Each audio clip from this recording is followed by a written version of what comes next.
Assalomu alaykum qadrli kuzatuvchilar. Mana biz bugun Agrimatco kompaniyasi Syngenta Seeds kompaniyasi bilan Toshkent viloyati Bekobod hududida seminar tashkillashtirildi.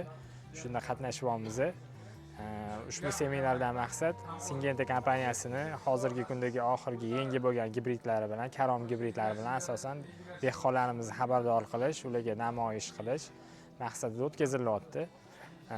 Birinchi bu yerda mana dehqonlarga prezentatsiyalar o'tkazildi. Mana bu yoqda ko'rishingiz mumkin. Ochoqdala maydonida tajriba maydoni tashkillashtirilgan.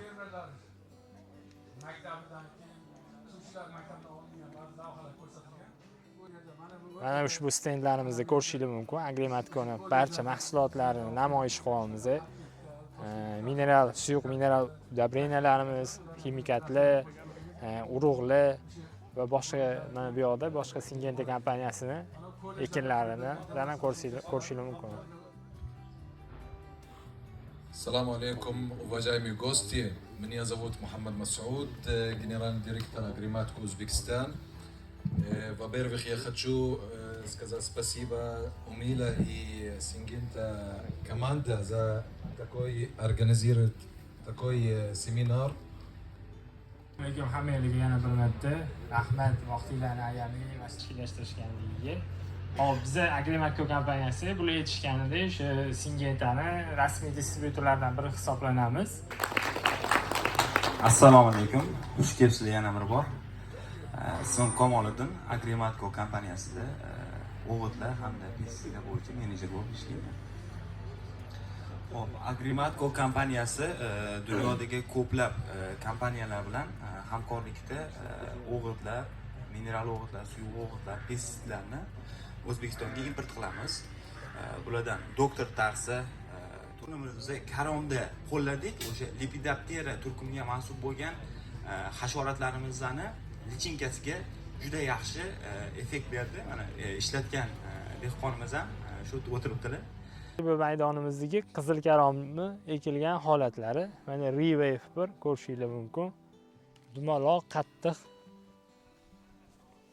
qizil karomlarimiz. E'tiboringizda Besti mana. Besti brokkoli karomi mana. Ko'rishingiz mumkin, chiroyli, zich, chiroyli boshlarga ega. E'tiboringizda mana endi Pekin karom. Sprinkin, Mario gibridlari ekilgan. Mana ko'rishingiz mumkin, boshlari 3 kilo atrofida bo'lgan. To'liq hech qanaqa gullash, strelkovaniya holatlari yo'q. Assalomu alaykum. Mana biz hozir tadbirda bizani qadrdon bo'lgan mijozlarimizni ham tanishtirmoqchiman. Mana e'tiboringizga birinchi odamimiz Azamat akam, Surxondaryo Angor savxozlari. Biz ham mijozmiz. Azamat aka, yaxshimisiz? Assalomu alaykum. Yaxshimisiz? Men Syngenta kompaniyasining karamlarini ekib yuramiz 3-4 yildan beri. Mana shu Surxondaryodan shunga kelishimiz maqsadi ham yangi drogalar bilan tanish maqsadida kelganmiz. O'zimizga kerak bo'lgan nima deydi maslahatlarni oldik. Yangi drogalar bilan tanishdik.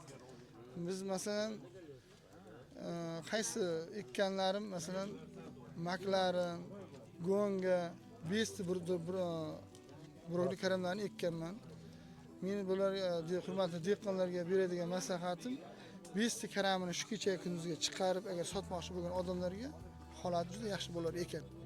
Rangi masalan bundan keyin salqin tushsa gonga zo'r bo'lishi mumkin. Lekin shu kecha kunduzga bo'lgan gonga maklarindan nisbatan besti ekkani yaxshi chiqar ekan. Shunda sizlar sharoitda ko'chatni qaysi oyda ekish kerak? Bizning sharoitimizda Surxondaryo sharoitiga ekmoqchi bo'lsa avgustning 1-dan rosa bo'lsa 5-gacha bo'lgan joygacha. Aynan bestimiz. Oldin eksa ham besti effekt berar ekan, ablaziz. Tezligi.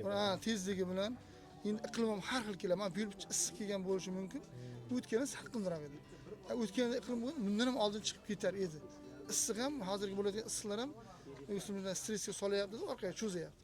Shu sharoitlarda besti juda chiroyli chiqqan ekan. Rahmat iltimolaringiz uchun. Endi keyingi mijozimiz Bahodir akamlar, Toshkent viloyatidanlar. Bular ham ko'chat, ham sabzavot yetishtirish bilan shug'ullanadilar. Xo'p, Bahodir aka, yaxshimisiz? Tadbir yaxshi o'tyaptimi? Xudoga shukr. Yaxshimisizlar? Charchamasdan. Oxirgi Syngentadan nima sort ekdingiz va nima natijaga erishdingiz? Men asli o'zi ko'chatchiman. Bo'stonliq tumanida yerlarim bor. Qizil karameladan bir gektar ekuvdim. Rimbami nima? Riva degan sortini. Yaxshi, yomon emas. Anaqasi ranglari, o'sha tiniqligi juda yaxshi sotdik. Bitta bosh og'irligi necha kilo atrofida bo'ldi? 3,5-4 kilo eng kattasi shunaqa bo'ldi. Endi u qizil karami juda yeriga ham bozor susmaydi. Shu 2 kilo, 3 kilogacha bo'lganaqa yaxshi. Tavsiya qilasiz? Tavsiya qilaman.